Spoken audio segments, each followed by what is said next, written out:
দিল্লির মাটিতে শেখ হাসিনার ভার্চুয়াল সংবাদ সম্মেলন কি বদলে দিলে বাংলাদেশ ভারত সম্পর্কের সমীকরণ। কারণ একদিকে বাংলাদেশের সাবেক প্রধানমন্ত্রী দিল্লি থেকে বক্তব্য দিলেন, অন্যদিকে সেই বক্তব্য ঘিরে তৈরি হয়েছে নতুন কূটনৈতিক উত্তেজনা। বাংলাদেশের পক্ষ থেকে প্রশ্ন উঠছে, ভারত চাইলে কি এই অনুষ্ঠান থামাতে পারত, নাকি দিল্লির এই নীরবতার পেছনে রয়েছে অন্য কোনো কৌশল। আর ঠিক এই পরিস্থিতির মধ্যে সামনে এসেছে আরো বড় একটি বিষয়। সেপ্টেম্বর মাসে দিল্লিতে অনুষ্ঠিত হতে যাচ্ছে গুরুত্বপূর্ণ ব্রিক্স সম্মেলন।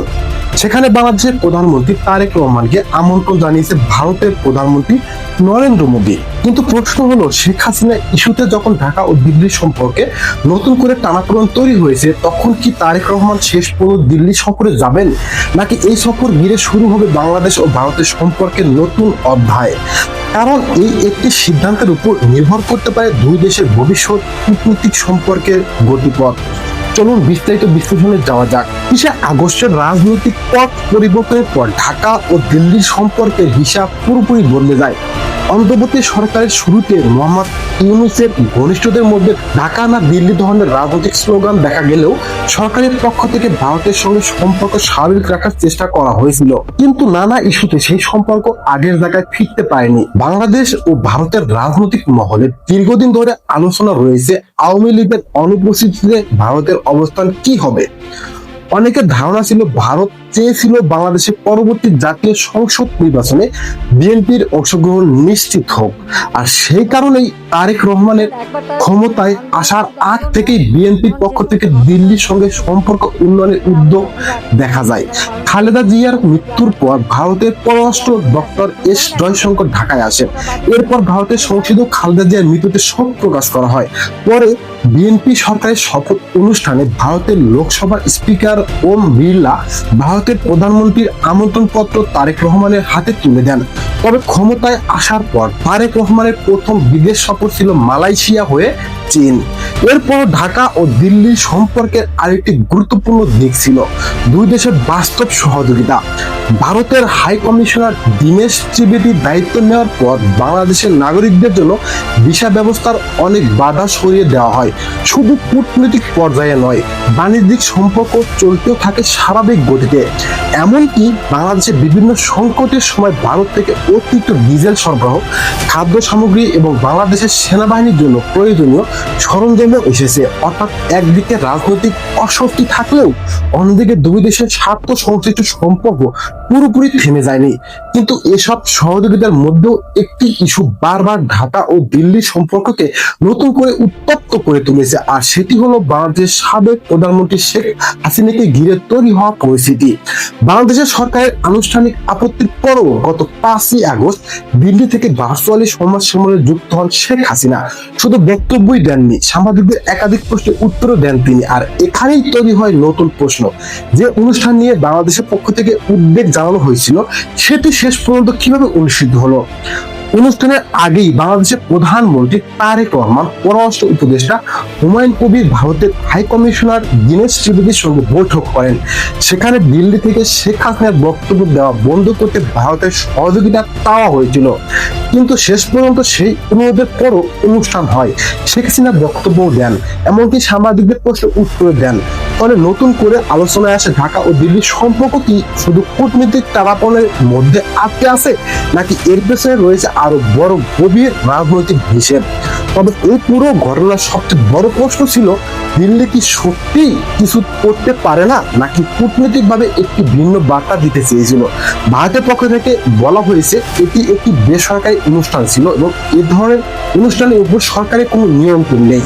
অনুষ্ঠান হওয়ার আগে এবং পরেও দিল্লির পক্ষ থেকে একই অবস্থান জানানো হয়। কিন্তু ঢাকার একাধিক সূত্র দাবি, বাংলাদেশের পক্ষ থেকে বিষয়টি নিয়ে উদ্বেগ জানানো হয়েছিল। এমনকি অভিযোগ রয়েছে, বাংলাদেশের পররাষ্ট্র উপদেষ্টা হুমায়ুন কবির ভারতের হাই কমিশনার দীনেশ ত্রিবেদীর সঙ্গে বৈঠক অনুরোধ করেছিল, যদি অনুষ্ঠানটি হয় তাহলে যেন শেখ হাসিনাকে সাংবাদিকদের প্রশ্নের মুখোমুখি হতে না হয়। কিন্তু শেষ পর্যন্ত ঘটনার মন নেই অন্যদিকে। শেখ হাসিনার বক্তব্য শেষ হওয়ার পর সাংবাদিকরা সরাসরি প্রশ্ন করেন। তিনি 3 দফায় বেশ কয়েকটি প্রশ্নের উত্তর দেন। একই অনুষ্ঠানে তার ছেলে সজীব ওয়াজেদ জয়ও সাংবাদিকদের কয়েকটি প্রশ্নের জবাব দেন। যদিও দিল্লির অবস্থান পরিষ্কার, ওই অনুষ্ঠানে শেখ হাসিনা বা আওয়ামী লীগ নেতারা যে বক্তব্য দিয়েছেন সেটিকে ভারত সরকার সমর্থন করে না। অন্যদিকে সরকার ও বিএনপির একাধিক সূত্র দাবি শেখ হাসিনার এই সংবাদ সম্মেলনে নতুন কোনো বক্তব্য ছিল না। এর আগে রয়টার্স, এএফপি সহ আন্তর্জাতিক গণমাধ্যমে যে বক্তব্য দিয়েছেন মূলত সেটিরই ধারাবাহিকতা ছিল, তবে পার্থক্য ছিল এক জায়গায়। প্রথমবারের মতো তিনি সরাসরি সংবাদ সম্মেলনে যুক্ত হয়ে সাংবাদিকদের প্রশ্নের উত্তর দিয়েছেন, আর এই বিষয়টি নতুন করে আলোচনার জন্ম দেয়। কারণ বাংলাদেশ সরকারের ধারণা ছিল না যে শেখ হাসিনার এই বক্তব্য আন্তর্জাতিক গণমাধ্যমে এত ব্যাপকভাবে প্রচার পাবে। আন্তর্জাতিক মিডিয়ার আগ্রহ এবং ব্যাপক কভারেজের পর বিষয়টি নিয়ে ঢাকায় নতুন করে ভাবনা শুরু হয়। এরপর দ্রুত বাংলাদেশের পররাষ্ট্র মন্ত্রণালয় থেকে একটি প্রেস বিজ্ঞপ্তি দেওয়া হয়। এমনকি প্রকাশের মাত্র 27 মিনিটের মধ্যে সেই বিজ্ঞপ্তিতে 9 বার সংশোধন করা হয়েছে বলে খবর আসে। আরো বলছে তারা তিনি বেসরকারি অনুষ্ঠানে হস্তক্ষেপ করতে পারে না। কিন্তু বিএনপির শীর্ষ নেতাদের দাবি ভারত সরকার চাইলে এই অনুষ্ঠান নিয়ন্ত্রণের ভূমিকা রাখতে পারত। বিএনপির স্থায়ী কমিটির সদস্য ও বাংলাদেশের স্বরাষ্ট্র মন্ত্রী সালাউদ্দিন আহমেদ বিবিসি বাংলাকে বলেন, তাদের প্রশ্ন হলো শেখ হাসিনাকে ভারতের মাটিতে গণমাধ্যমের সামনে কথা বলার সুযোগ কেন দেওয়া হলো। 8 আগস্ট তিনি অভিযোগ করেন ভারত একদিকে শেখ হাসিনা ইস্যুকে ব্যবহার করেছে, আবার অন্যদিকে বাংলাদেশের সঙ্গে বন্ধুত্বপূর্ণ সম্পর্ক বজায় রাখতে চাইছে। আর এই দুই অবস্থানের মধ্যে তৈরি হয়েছে একটি স্পষ্ট বৈপরীত্য।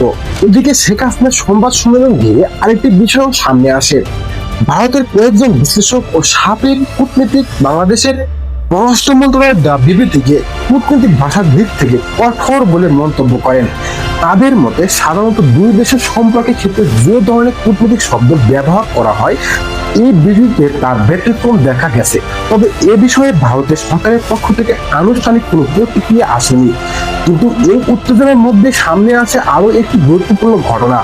শেখ হাসিনা সেই সংবাদ সম্মেলনের আগেই ভারতের প্রধানমন্ত্রী স্বয়ং নরেন্দ্র মোদী বাংলাদেশের প্রধানমন্ত্রী তারেক রহমানকে সেপ্টেম্বর মাসে দিল্লিতে অনুষ্ঠিতব্য 18তম ব্রিক্স শীর্ষ সম্মেলনে যোগ দেওয়ার আমন্ত্রণ পাঠান।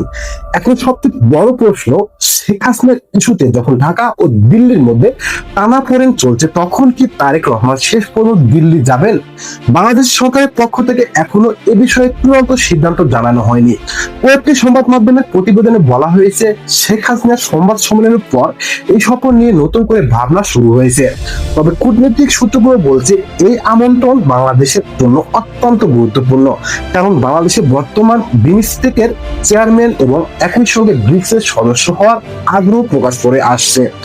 যদি তারেক রহমান দিল্লি সফরে যান তাহলে শুধু ভারতের প্রধানমন্ত্রীর সঙ্গে তার প্রথম সরাসরি বৈঠকের সুযোগ তৈরি হবে না, একই সঙ্গে চীনের প্রেসিডেন্ট শি জিনপিং, রাশিয়ার প্রেসিডেন্ট ভ্লাদিমির পুতিন সহ বিশ্বের গুরুত্বপূর্ণ নেতাদের সঙ্গে আলোচনার সুযোগ তৈরি হতে পারে। তবে ঢাকা কিছু বিশ্লেষকের মতে দিল্লিতে শেখ হাসিনার সাংবাদিকদের সঙ্গে মত বিনিময় নতুন করে এই সফরের বিষয়টিকে অনিশ্চিত করে তুলছে। যদিও ঢাকা ও দিল্লির কূটনৈতিক সূত্র থেকে ভিন্ন বার্তা পাওয়া যাচ্ছে। দিল্লির একটি সূত্রের দাবি বাংলাদেশের আপত্তি থাকা সত্ত্বেও শেখ হাসিনাকে সংবাদ সময়ের সুযোগ দিয়ে ভারত আসলে একটা বার্তা দিতে চেয়েছে। বাংলাদেশের সঙ্গে সম্পর্ক উন্নয়নে তারা আগ্রহী, তবে সেই সম্পর্ক উন্নয়ন হবে শেখ হাসিনার ইস্যুকে একেবারে বাদ দিয়ে নয়। তবে এই সম্পর্কে সমীকরণ আরেকটি বিষয় গুরুত্বপূর্ণ হয়ে উঠেছে। বাংলাদেশের নির্বাচনের আগে থেকে ভারত সরকার যে অন্তর্ভুক্তিমূলক রাজনীতির কথা বলে আসছিল সেটি বিএনপির হাইকমান্ডের অজানা নয়, কিন্তু ক্ষমতায় আসার পর বিএনপি সেই অবস্থান থেকে কতটা দূরে সরে গেছে সেটি নিয়েও আলোচনা রয়েছে। অন্যদিকে ঢাকার কূটনৈতিক সূত্রগুলো বলছে শেখ হাসিনার বক্তব্যের পর বাংলাদেশের প্রতিক্রিয়া ছিল মূলত একটি সাধারণ প্রেস বিজ্ঞপ্তির মাধ্যমে। ভারতীয় হাইকমিশনারকে তলব করে কোনো কূটনৈতিক নোট দেওয়া হয়নি কিংবা কঠোর কূটনৈতিক পদক্ষেপে নেওয়া হয়নি। সূত্রগুলোর দাবি এই প্রেস বিজ্ঞপ্তির মূল উদ্দেশ্য ছিল দেশের অভ্যন্তরে এবং আন্তর্জাতিক গণমাধ্যমে শেখ হাসিনার বক্তব্যের ব্যাপক প্রচারের প্রেক্ষাপটে বাংলাদেশের অবস্থান তুলে ধরা।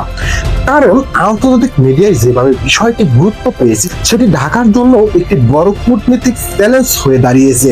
তবে সরকারের একজন প্রভাবশালী মন্ত্রীর মতে কূটনীতিতে সবকিছু সবসময় প্রকাশ্যে দেখা যায় না, পর্দার আড়ালেও অনেক আলোচনা চলতে থাকে।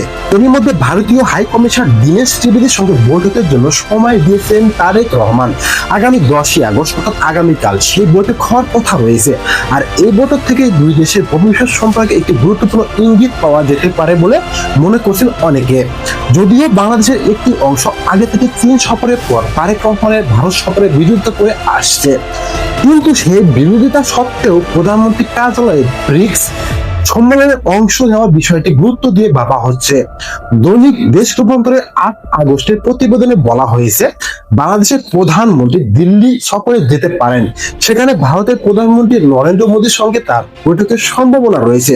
সম্ভাব্য বৈঠকে সীমান্ত নিরাপত্তা, তিস্তা ও অন্যান্য অভিন্ন নদ নদীর পানি বন্টন, বাণিজ্যিক বাধা দূরীকরণ এবং বিদ্যুৎ ও জ্বালানি সহযোগিতার মতো গুরুত্বপূর্ণ বিষয়গুলো আলোচনা আসতে পারে। কূটনৈতিক সূত্রগুলো বলছে শেখ হাসিনা ইস্যুর পর একটি বিষয় স্পষ্ট হয়ে উঠেছে। ঢাকা ও দিল্লির মধ্যকার বড় সমস্যাগুলো শুধু সচিব বা মন্ত্রী পদে আলোচনার সমাধান হবে না, এর জন্য প্রয়োজন দুই দেশের শীর্ষ নেতাদের সরাসরি আলোচনা। এখন মূল প্রশ্ন, এই শীর্ষ বৈঠক আদৌ হবে কিনা? কারণ ভারতের প্রধানমন্ত্রী ইতিমধ্যে 2 বার আমন্ত্রণ জানিয়েছে তারেক রহমানকে। সামনে এখনো কিছু সময় রয়েছে। তবে দীনেশ ত্রিবেদীর সঙ্গে তারেক রহমানের বৈঠকের পর হয়তো পাওয়া যাবে সেই কাঙ্ক্ষিত ইঙ্গিত। সরকারি সূত্রগুলো বলছে শেখ হাসিনা সোমবার সম্মেলনের পর বাংলাদেশের আনুষ্ঠানিকভাবে নিজেদের অবস্থান জানিয়েছে। তবে একই সঙ্গে আন্তর্জাতিক মহল থেকেও ভারতের সঙ্গে সম্পর্ক স্বাভাবিক করার জন্য এক ধরনের চাপ রয়েছে। কারণ ব্রিক্স সম্মেলন বাংলাদেশের অংশগ্রহণ না করা আন্তর্জাতিক অঙ্গনে একটি নেতিবাচক বার্তা দিতে পারে।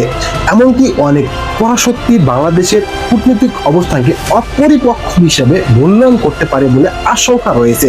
তবে ঢাকার পক্ষ থেকে দিল্লিকে একটি বিষয় স্পষ্ট করে জানানো হয়েছে, শুধু আনুষ্ঠানিক বা পার্শ্ব বৈঠক নয়, বাংলাদেশ চায় একটি অর্থবহ দ্বিপাক্ষিক বৈঠক, যেখানে দুই দেশের দীর্ঘদিনের সমস্যাগুলো নিয়ে সরাসরি আলোচনা হবে।